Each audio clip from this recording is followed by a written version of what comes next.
This is a podcast by WellHouse Church, where certain things are fixed, the essentials of faith, and the best beer is served on tap, while everything else is just a matter of perspective. What is cracking, beer lovers? What up? I'm excited. I'm excited too. We got an interesting beer. So Clayton and I are going to be sharing this beer because it's massive. I mean, it's a pint. Onyx is wanting to say hi, everyone. It's a pint, and it's called the Spring India Pale Ale. Yeah. It's from Maine Beer Company in Freeport, Maine. And this is their explanation, like their description of the beer. Spring is our take on an American IPA tailored for the days when we start looking forward to warmer weather. We blend iconic American hops with new varietals. Enjoy the beer fresh, but especially around the vernal equinox. So for me, I start really wanting IPAs, and people think I'm crazy for this. Specifically, people that don't like IPAs. I start wanting IPAs around this time of the year. Yeah. Because it's hot, and for me, IPAs are light and refreshing, or can be at least. Yeah. In the floral, citrusy notes of the hop. It's just a nice thing for summer. Yeah, I actually think my favorite times to drink IPAs are spring and fall.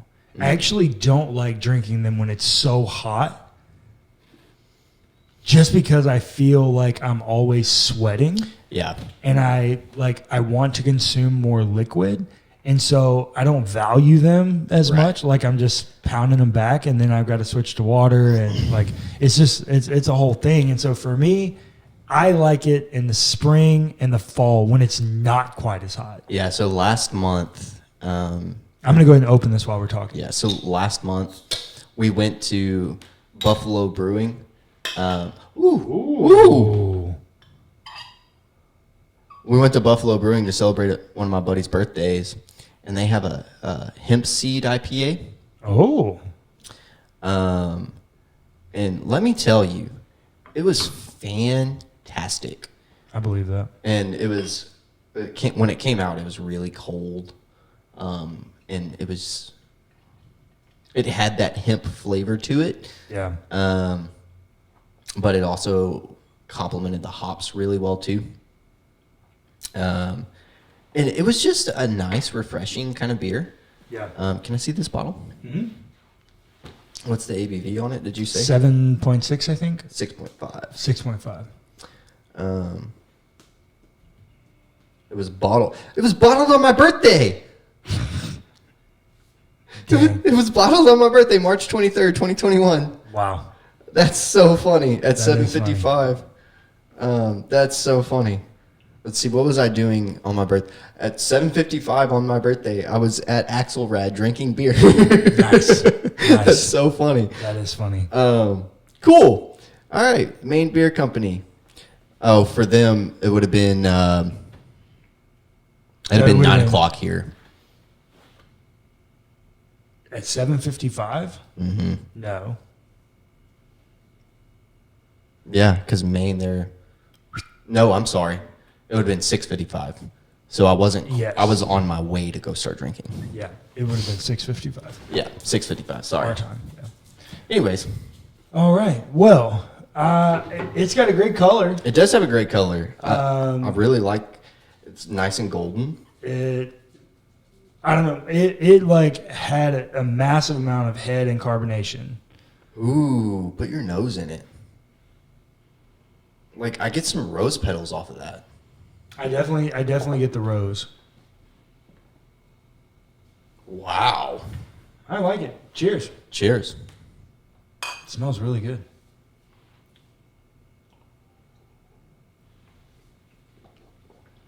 Oh yeah. Oh yeah. The rose comes through on the palate too. Yep. I definitely get what they mean by new varietals. Yeah. That's really good. I really enjoy this. That's really good. It's definitely one I'll be buying again. For sure. Do you remember how much it cost? I don't. I mean, I bought it like I know you bought it 2 weeks ago. But all right, well there we go. I really enjoyed It that. is really good. Shout out to Maine Beer Company, because as a hophead, that is a really, really good IPA. Very unique, very well balanced, And a lot of goodness. And typically when we talk about the florality of hops, It's not actual flowers. no, this is Yeah. there's got to be some rose petals or rose water in this adjunct.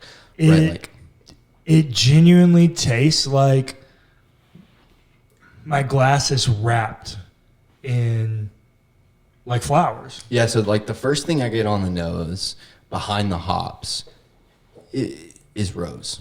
Yeah. Right. The rose is very prevalent. And then on the palate, it's the first thing I get. Yep. It hits you full frontal, both from nose to tongue. And so like the rose is really forward, Mm-hmm. and then it develops into the like almost kind of, I don't know if this is what they use, but almost like a centennial. Yeah, it's definitely not a centennial. No, not for you. No, it's definitely not a centennial. Oh, maybe not. But the rose is the first thing that hits me. It definitely feels more East Coast American than West Coast, and West Coast is a pretty heavy centennial kind Typically. of base. This is definitely not centennial forward. I can't figure out what kind of hops that is, though. But it's good, whatever it is. What I think it is, I think it's a conglomeration of a lot of different hops, but I think the base is Citadel. Oh, maybe that's what it is. That might be what it is.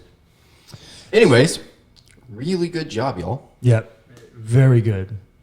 All right, let's talk about God and ethics. So,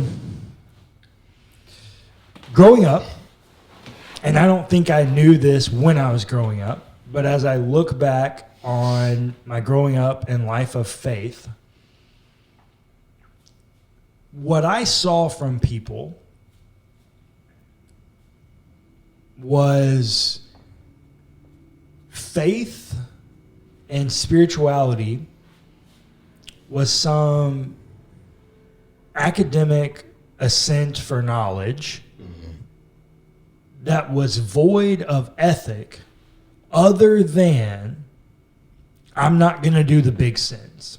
I'm not going to cuss. I'm not going to drink. I'm not going to smoke. Not going to have sex before marriage.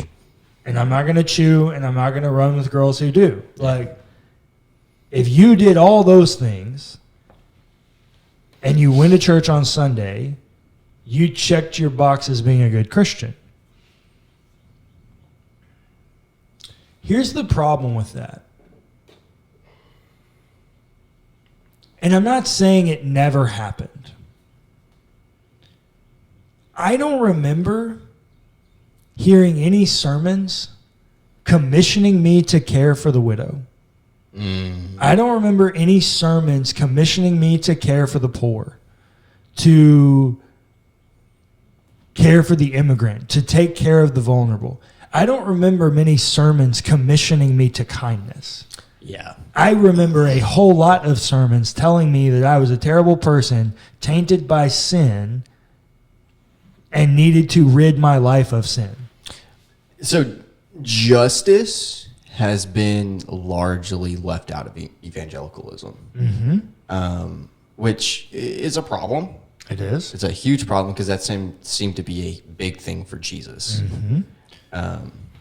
So with that, what I now make up about that is that for most of the people that I was around as a Christian growing up, their theology about God had little to no impact on their ethic of how they treated people. Yeah.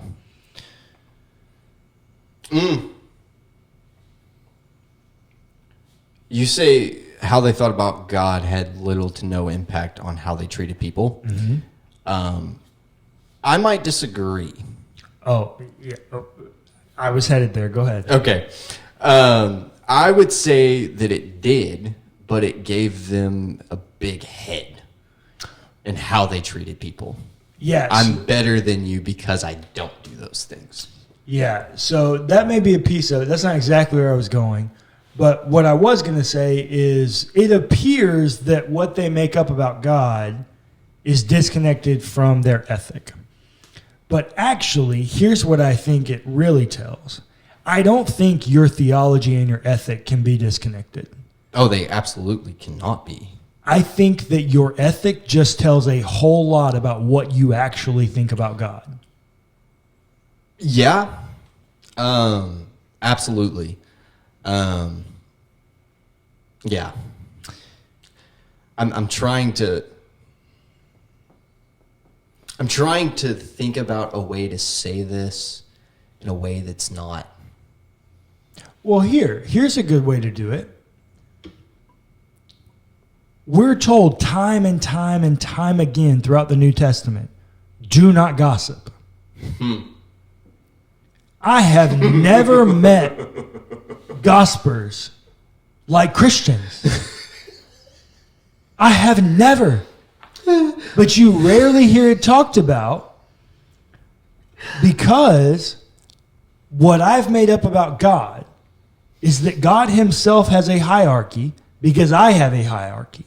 And so I'm going to get rid, or I'm going to put the things that I would never do at the top of the hierarchy. Those are the terrible things. Yeah. And so I can deal with these little things.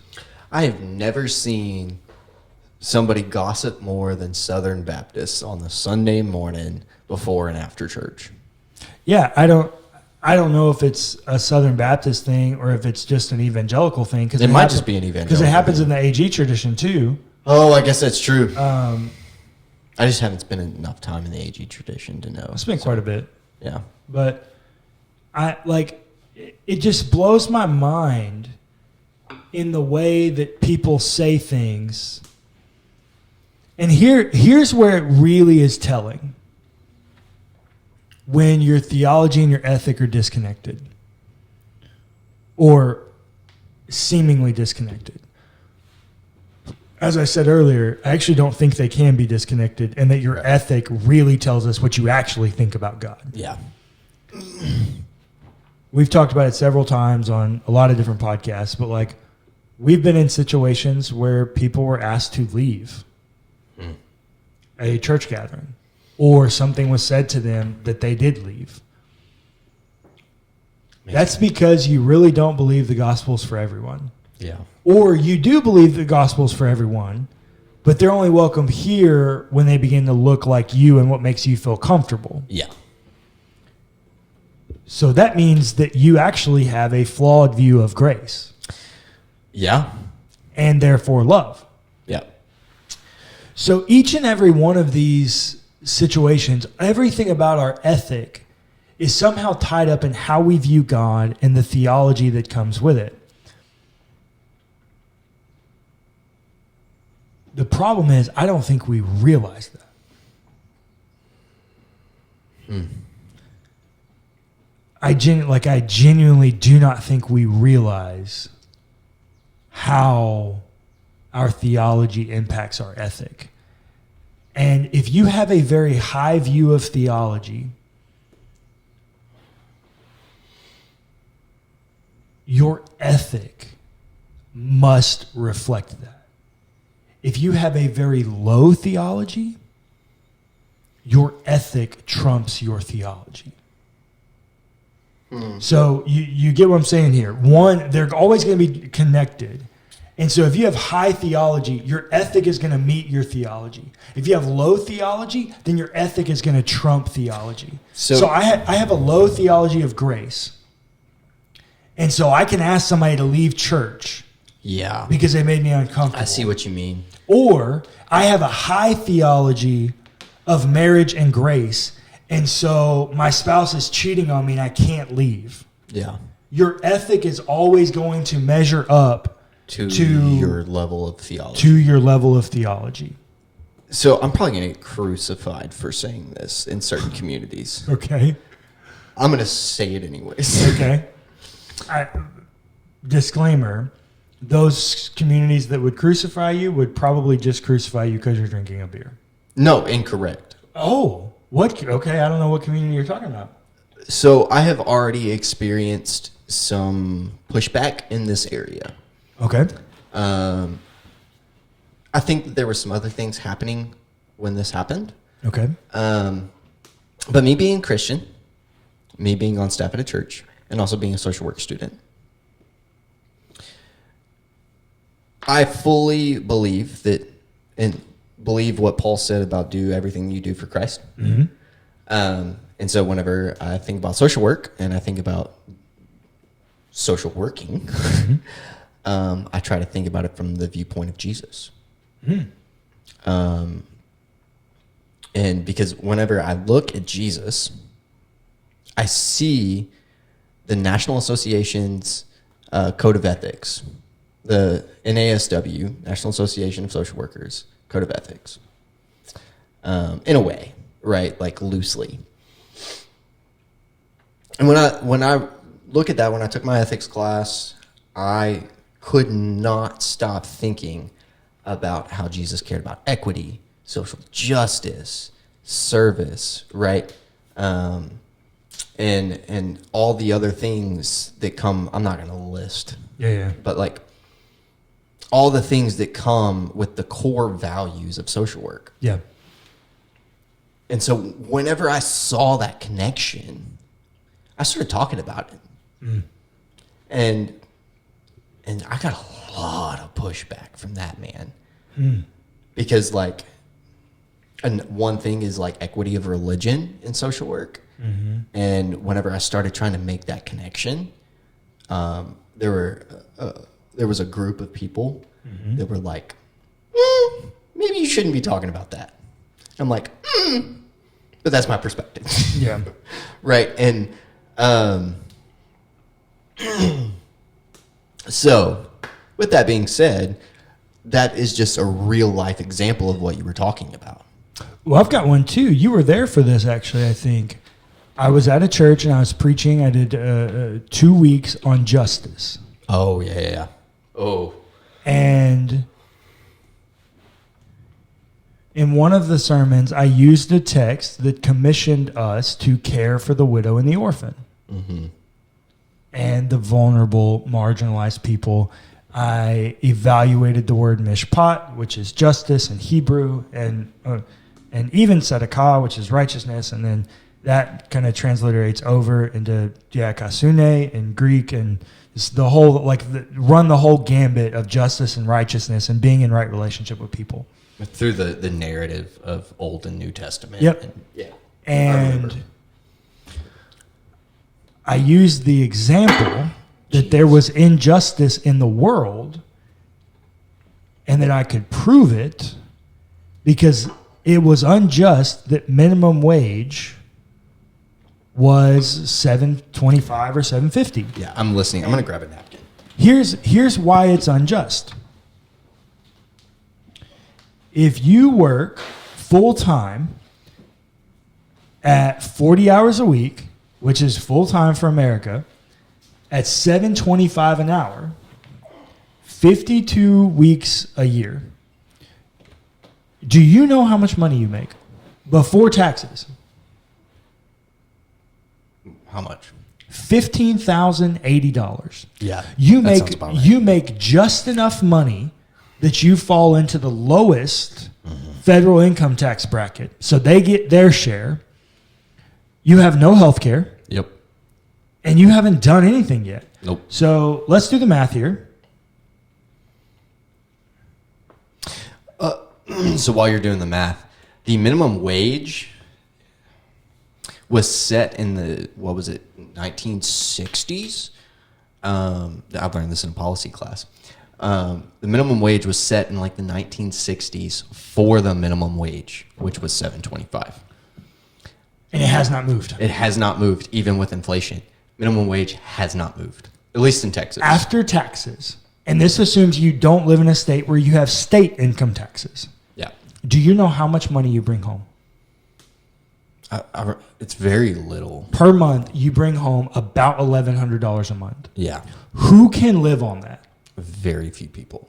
I mean, after groceries and rent or mortgage, Health insurance, car insurance, phone bills, whatever. Now, granted, you don't have to have a car. Depending on where you live, some places you have to have a car. Like in this area, you need one. Well, yeah, fair. You don't have to have a cell phone. You can live without a cell phone. You can, but again, it's like a secondary, like really close. But you could almost need one. You could live without one. Yeah. I don't know a single place that you could rent and get groceries. Just those two things and pay your light bill on $1,100 a month. I used that example in a church. I was met by the chair of the board because he had problems with it.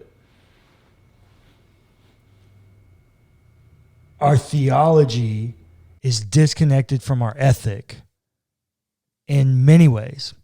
Another example, same sermon series, different sermon, still talking about justice. My charge to the church, you can no longer tell people that abortion is wrong and that adoption's the answer if you refuse to adopt kids. In 2017, there were 400,000 kids approximately in the foster care system. Yeah. In 2017, there were 350,000 evangelical churches, not Christians, not Christian households, churches. Yeah. If one family from every church would have adopted one kid out of the foster system, we could have virtually wiped it out. Yeah. But our theology and ethic seem disconnected. Not because they're actually disconnected, but because most people have a very low theology. Well, and another thing too is you like evangelicals. We as evangelicals, I will lump myself in there because I've been guilty of this as well. Like to pick and choose, right? In that same church, you did a series on sex trafficking. And it was in the same series. Oh, okay. Yeah, it was in the same series. Very few people had anything to say about that because it fit their narrative. It fit their framework. Well, there were people that had things to say about it, and they actually left. Really? Yep. It didn't fit their narrative. I didn't hear that. Mm-hmm. Wow. Even like sexual exploitation, they had things to say about. Yep. The what I heard was that's not what I come to church for. Then what do you come to church for? To hear some like prosperity gospel? I'm sorry, that's not what Jesus did. Yeah. The seeming disconnect between ethic and theology is extremely problematic. And the problem is because we don't actually value theology. We value theology until it makes us uncomfortable. And so we're going to spend the next 5 weeks working some of these things out. Because there are things here, there are conversations here about God and violence. Yep. There are conversations here about God and money. There are conversations here about God and sex. There are conversations here about every part of our ethic. There are conversations here about God and food. Mm. I mean, here's the crazy thing. I got basically the equivalent of being booed off stage for a pastor. But yet, every other pastor in America can, on the Sunday after Thanksgiving, brag about his gluttony and get praised. God and ethics is a huge conversation that needs to be had because it's a huge area that needs to be fixed.